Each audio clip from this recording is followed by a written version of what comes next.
तो exercise 3D का question लेते हैं।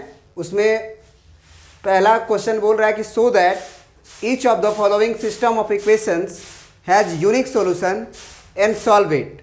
मतलब ये दोनों इक्वेशन जो दिया हुआ है हमको, सबसे पहले इसे हमें प्रूफ करना है कि ये यूनिक सॉल्यूशन देगा। तो यूनिक सॉल्यूशन के लिए सबसे पहले क्या कर लो, डिवाइडेड बाई 3 ही है ना दोनों में ना, y/2 था, यहाँ y/2 है इज इक्वल टू 3। ठीक है, तो यहाँ पे हम कह सकते हैं कि पहले आप सिंप्लीफाई कर लो, नहीं तो वैसे भी कर सकते हो, लेकिन सिंप्लीफाई कर लो। एलसीएम ले लो, तो यहाँ 6 हो जाएगा एलसीएम, तो यहाँ क्या हो जाएगा 2x plus 3y is equal to 3। तो ये हो जाएगा आपका 2x plus 3y is equal to 18। और ये वाला इक्वेशन आप इसके नीचे लिख लो, तो x minus 2y is equal to 2। अब अगर हमको यूनिक सॉल्यूशन प्रूफ करना है तो a1/a2 is equal to b1/b2 नहीं होना चाहिए, मतलब पहला ही बराबर नहीं होना चाहिए। तो now check a1/a2 and b1/b2। तो a1/a2 निकालते हैं तो वो हो जाएगा 2/1। x का कोफिशिएंट को a1/a2 बोलते हैं, y के कोफिशिएंट को हम लोग क्या बोलते हैं b1/b2।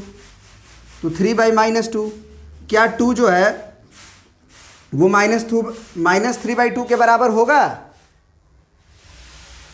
बोलिए।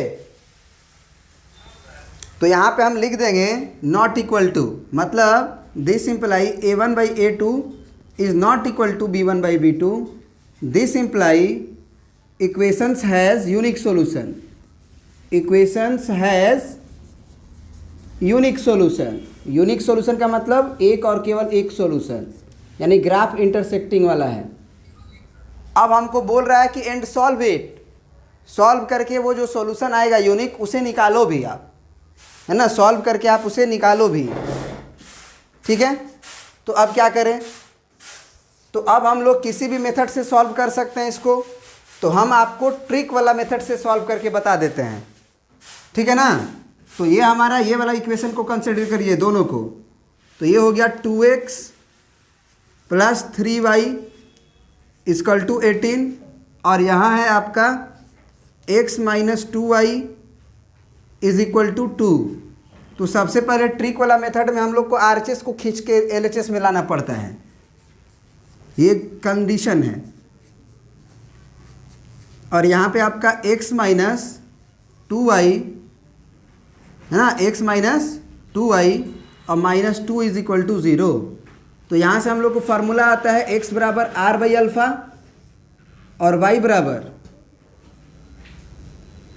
x बराबर r/r होता है और y बराबर r/अल्फ़ा होता है ना। तो जब x निकालते हैं तो x वाले को ढक लेते हैं, r इसमें लगाते हैं, तो यहाँ से यहाँ ऐसे जाएगा, तो इसका गुना इसमें, तो -3 दूना के 6, और फिर ऐसे करके फिर माइनस लिखते हैं, इसका गुना इसमें, तो ये 18 दूना के 36 माइनस प्लस हो चुका है, तो ये फार्मूला वाला माइनस रहेगा, डिवाइडेड बाई, अब नीचे वाला जो r होता है, ये तो ऊपर वाला r है, डिवाइडेड बाई भी r है, उसके लिए हम कांस्टेंट को ढकते हैं। तो जब हम कांस्टेंट को ढकेंगे तो r अब इसमें लगेगा, तो यहाँ से यहाँ आएंगे r के लिए, है ना, यहाँ से यहाँ पहले आएंगे क्योंकि शुरुआत यहाँ से है, तो -4 है ना, 2 दूना 4, फिर -3 एकम 3, तो ये डायरेक्ट जो है आपका x आ जाएगा कितना 36 6 42, तो -42, और नीचे 4 और 3 7 -7, तो ये कट गया, और ये 7 6 42, तो x बराबर 6 आ गया। अब y बराबर देखते हैं, y के लिए फार्मूला है r/अल्फ़ा, तो r/अल्फ़ा वहाँ लिखे हुए हैं। अब y को ढकेंगे, तो y को ढक के r लगाएंगे, तो इसका गुना इसमें ऐसे जाएगा r, है ना, यहाँ से ऐसे फिर ऐसे, तो इसका गुना इसमें, तो माइनस का क्या 2 दूना 4, फिर -18 दूना के 36, तो पहले से ये माइनस है तो प्लस हो जाएगा ना, डिवाइडेड बाई, फिर ऊपर के लिए हम y को ढकेंगे, नीचे के लिए कांस्टेंट को अल्फ़ा के लिए, तो कांस्टेंट को ढक लिए। अब तो ये 2 दूना के 4। अच्छा एक बात बताओ, हाँ ठीक है, कांस्टेंट को ढक के अल्फ़ा लिखना है, ध्यान रहे आर नहीं लिखना है। तो अल्फ़ा के लिए पहले आपको ऐसे चल के फिर ऐसे आना होगा, यानी शुरुआत यहाँ से करोगे, यानी कि यहाँ से यहाँ होगा। तो 3 एकम 3 माइनस, इसका जब गुना करेंगे तो ये आएगा माइनस का 4, तो ये प्लस का 4 हो जाएगा, है ना। तो यानी कि ऊपर हो गया कितना 36 में से 4 घटा 32, और नीचे हो गया अब तुम्हारा 4 3 7। कुछ गलती नहीं हुआ है। y को ढकेंगे तो ये माइनस का 4 आएगा, ठीक है। फिर माइनस, सॉरी गलती हुआ, ये 18 एकम 18 ही ना होगा, 18 एकम 18 ही ना होगा। तो 18 में से 4 गया तो कितना हो जाएगा तुम्हारा 14 हो जाएगा। तो ये 14 हुआ, और नीचे 4 3 7, तो 7 दूना के 14। तो y का वैल्यू 2 है, तो x का वैल्यू आ गया 6 और y का वैल्यू आ गया 2। अपने सेटिस्फेक्शन के लिए ये वैल्यूज़ को आप इक्वेशंस में डाल के देख लो।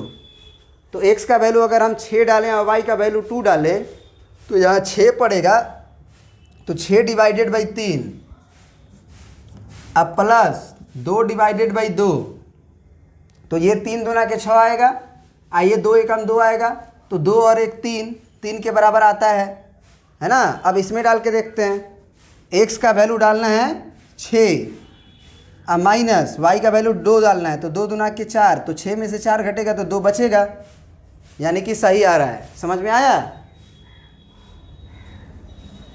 चलिए आगे बढ़ते हैं आप।